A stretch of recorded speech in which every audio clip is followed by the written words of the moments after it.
그 다음에 오른쪽에 보시면 사회적 책임의 구분이 있는데, 우리가 보통 이제 사회적 책임이라고 하면 그건 굉장히 높은 수준이고요.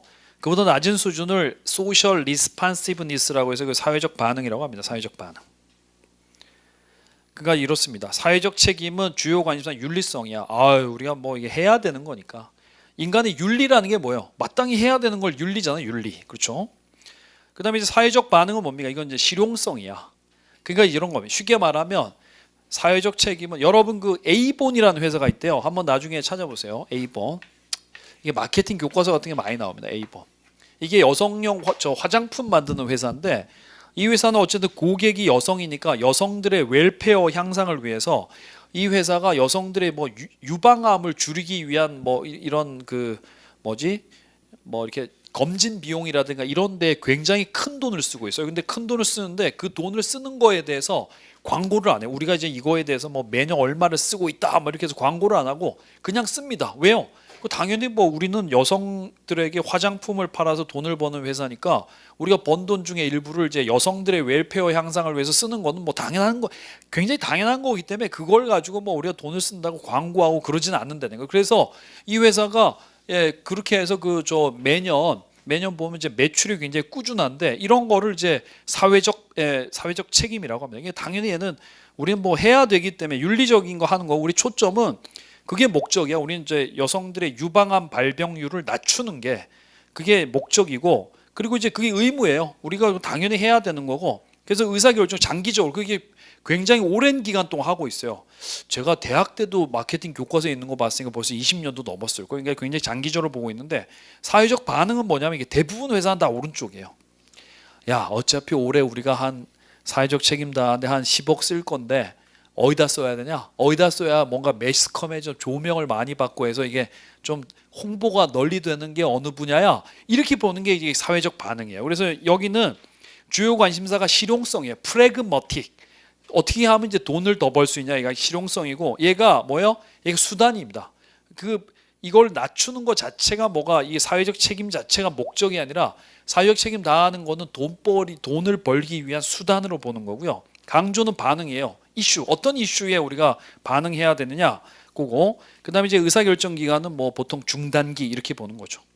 그래서 대부분의 기업들은 이가 뭐 이런 거야. 뭐 대기업에서 어디서 뭐 우리가 뭘 하고 있다고 해서 막 연락 홍보성 기사 같은 거 내고 막 이런 거 하는 거는 다들 오른쪽이라고 보시면 되고요. 왼쪽은 그냥 하는 거야. 그냥 뭐 당연히 해야 되는 거를 그거를 무슨 광고하고 자시야 이렇게 하는 게, 그게 이제 왼쪽입니다. 그래서 이제 왼쪽을 하게 되면 어떻게 되냐면, 그걸 이제 오랫동안 하면 이게 아무리 좋은 향기는 막 이렇게 꽁꽁 묶어 놓는다고 해서 향기가 새어 나가진 않는 건 아니죠.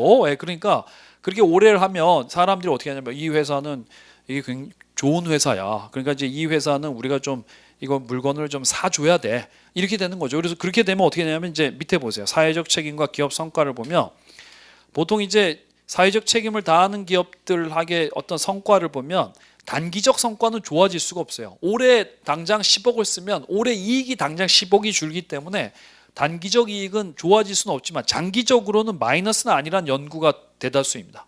그러니까 기업이 사회적 책임을 다하게 되면 장기적으로 기업의 이미지가 굉장히 좋기 때문에, 그러니까 이제 뭐가 중요하냐면 매출의 부침이, 매출이 높았다가 낮았다가 이런 거가 잘 없고 꾸준히 이렇게 나온답니다. 꾸준히. 네. 그래서 여러분도 만약에 이게 사회적으로 좀 약간 좀 무리를 일으킨 회사 제품들은 좀 싸더라도 안 써주는 게 좋고요. 잘하는 기업들은 좀 이렇게 우리가 좀 골라서 써주고 이런 것들이 굉장히 중요하죠. 그렇죠?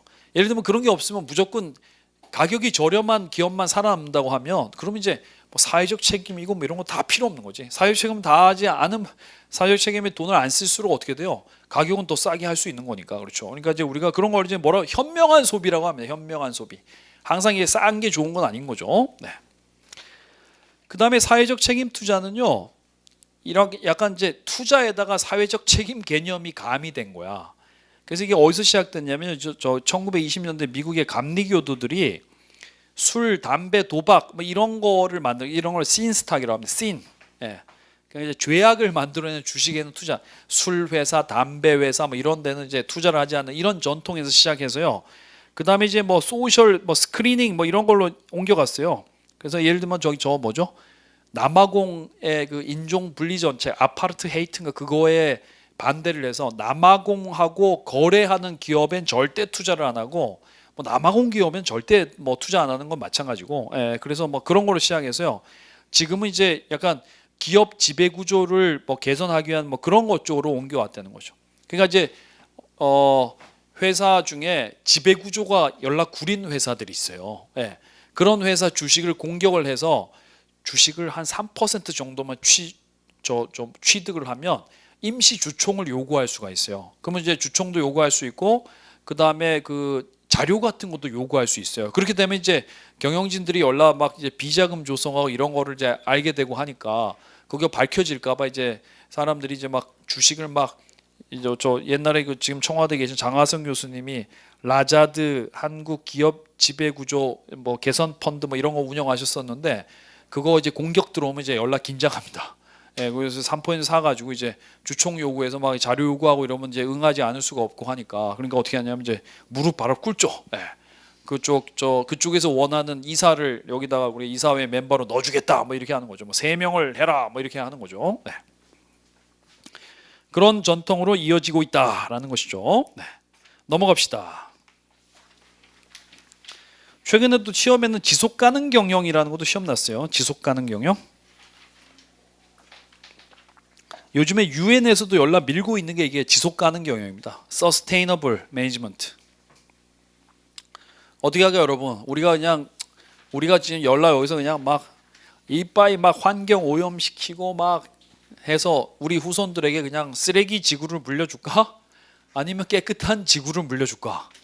아 요즘 그래서 이게 굉장히 화두예요. 이게 지구가 이제 앓고 있잖아. 예, 그래서 막 북극에 저 뭐죠? 눈이 저 얼음이 다 녹고 해가지고 막 북극곰이 겨울에 다 얼음이 얼어야 걔가 이제 바다를 쫙 다니면서 막 물개도 잡아먹고 하는데 이게 바다에 얼음이 없으니까 애들이 이제 저 북극곰이 굶어 죽고 있잖아.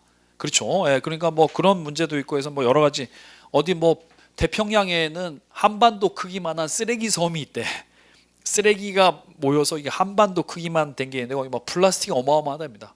그래서 실제로 요즘에 그 바다에 소금 있잖아. 천일염 바닷물을 끌어다가 이제 여기 뭐예요?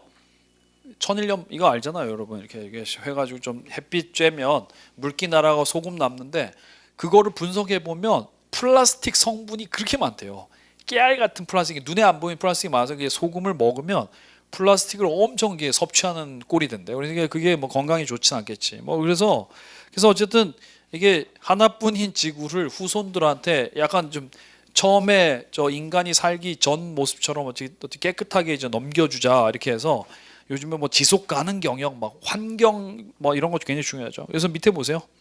지속 가능 경영의 3가지 축이 경제적 수익성. 기업이 어쨌든 존속은 하려면 돈은 벌어야죠. 예, 적자 나건 존속이 안 돼. 경제적 수익성도 중요하고 더불어서 환경적인 건정성 이거 굉장히 중요하죠. 그다음에 이제 거기다가 이제 사회적 책임성까지 3개. 이거 합친 거를 이제 지속 가능 경영이라고 합니다. 지속 가능 경영. 그래서 사실 1번 경제적 수익성 같은 건 이제 완전 기본인 거죠. 기업이 뭐 존속을 하려면 돈을 벌어야 되니까 수익성도 있어야 되고 더불어서 뭐 생산이나 뭐 제품이나 서비스를 생산하는 과정에서 뭔가 이렇게 좀 환경에 부담 줄 만한 이런 것들을 절대 해서는 안 되고요. 그다음에 이제 사회적 책임성. 사회적 책임 다해야 되는 거죠. 옛날에 그 미국에는 그거 됐었대요.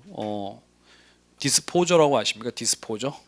여러분 사실 그거 제일 짜증나지. 저도 집에서 설거지 자주 해봐서 알지만, 네. 설거지 하고 나면 싱크대 그 음식물 찌꺼기 걸리는 밑에 망 있잖아. 예. 거기가 이제 좀 지저분하죠. 그렇죠. 근데 이제 옛날에 미국에서는 그 뭐이냐 거기다가 이제 디스포저를 달아요. 그래서 어떻게 하냐면 그 음식물 찌꺼기를 거기다 넣고 갈아서 그냥 하수구로 넘기는 거야. 그럼 이제 집에서는 깨끗하지만 그 하수가 굉장히 좀 음식물 찌꺼기를 갈아서 낸 물하고 하수가 가니까 그게 이제 하수가 좀 엄청 지저분하지. 그러니까 하수가 물만 내려가면 그래도 괜찮은데 그게 찌꺼기가 같이 갈아서 같이 가는 거야. 그래서 그게 미국에서 옛날에 그렇게 다 썼어요. 그러니까 그게 환경적으로 오염이 엄청 많이 되고 이제 정화하는데 돈 많이 들고 해서 요즘 불법이래죠. 그게 불법인데, 예, 예. 그 미국에서도 그걸 안 쓴다는데 우리나라 디스포즈 쓰고 있어? 미국에? 미국 갔다 왔습니까? 써요? 어? 쓰고 있어? 지난달에 썼어요? 어디 갔었어? 텍사스. 네. 텍사스만 쓰는 거 아닙니까? 텍사스 간 거예요? 멕시코 간 거 아니고? 텍사스. 네. 왜 갔어요? 부모님 텍사스에 계셔? 왜? 목장하십니까? 그래서 그게 거기 써요 그거를? 그거 좀 그렇잖아. 생각해보면 좀 그렇지 않습니까? 좀 그렇죠. 저도 얼마 전에 거기를 갔는데 거기도 그걸 그냥 쓰더라고. 본토는 아니지만 괌에 갔는데 괌에도 그걸 쓰더라고. 그래서 난 그거 깜짝 놀랐어. 난 그 캘리포니아는 그 금지된 걸로 알고 있거든. 캘리포니아 한번 찾아봅시다. 예, 캘리포니아. 예. 근데 그걸 또 요즘에 우리나라에서 또 쓰는 집이 있대네. 살짝 달아가지고 쓰는 집이 있대는데 그거 좀 나쁜 거 아닌가? 내가 보기엔 좀 그 나쁜 거 같은데. 그래서 뭐 닭뼈도 갈아서 거기는 닭 그거 영화 같은데 보면 이렇게 뭐 어떻게 막 싸우다가 손 이렇게 쫙 들어왔을 때 탁 누르면 손이 확 갈아버리고 막 이런 것도 있고 했죠. 예. 무슨 영화였지? 데스티네이션? 모르겠어요. 예, 그런 약간 무서운 것도 있고 했습니다. 어쨌든 그 지속 가능 경영의 세 가지 축이 경제적 수익성과 환경적 건전성과 사회적 책임성 이렇게 세 가지다라는 거죠. 그러니까 이제 우리는 앞에서 사회적 책임만 배웠었는데 이게 사회적 책임은 이제 지속 가능 경영의 크게 세 축 중에 하나다 이렇게 보시면 되겠네요. 그 다음에 기업 윤리 보겠습니다. 기업 윤리. 오늘 기업 윤리까지 하고 집에 가도록 하겠습니다. 내일 좀 재밌는 데부터 내일 모시도록 하죠. 네. 이게 기업 윤리는 기업의 문제예요, 사람의 문제야. 이게 이제 결국 기업 윤리의 문제는 약간 윤리적 의사결정을 해야 된다는 건데 이게 사람의 문제죠. 그러니까 이제 의사결정하는 사람이 윤리적이어야 된다는 거죠. 근데 그걸 보통 뭐 기업 윤리라고 하더라고요. 네. 근데 이제 기업 윤리의 접근법을 보면 이게 좀 어려운데 여러분은 저 1번과 5번만 아시면 되겠습니다. 1번과 5번. 네. 1번이 제일 낮은 수준이면 공리주의 접근법. 공리주의 누구예요? 벤담의 공리주의인데 이게 그 최대 다수의 최대 뭐 행복 뭐 이런 거죠. 그러니까 이제 공리주의는 이게 약간 좀 결과론적인 관점이라고 보시면 돼. 공리주의는. 그러니까 이런 겁니다. 공리주의는 뭐냐면 뭐 어떤 의도에서 했든가에 상관없이 그 결과가 좋았어요. 그러면 이건 이제 윤리적이다라고 보는 관점이 그게 공리주의입니다. 그러니까 결과만 보고 의도는 뭐 그 사람이 어떤 의도로 그 일을 했든가 하고는 관계없이 그 어떤 일의 결과로 그게 좋았어요. 좋은 결과를 가져왔으면 그건 이제 윤리적이라고 보는 게 공리주의 관점입니다. 그렇죠? 근데 이제 반면에 저 5번이 제일 빡센 건데 그게 이제 칸트의 의무론적 관점인데 이건 이제 뭐냐면 이런 거 의도를 굉장히 중요하게 합니다. 의도. 그러니까 이제 예를 들면 좋은 의도로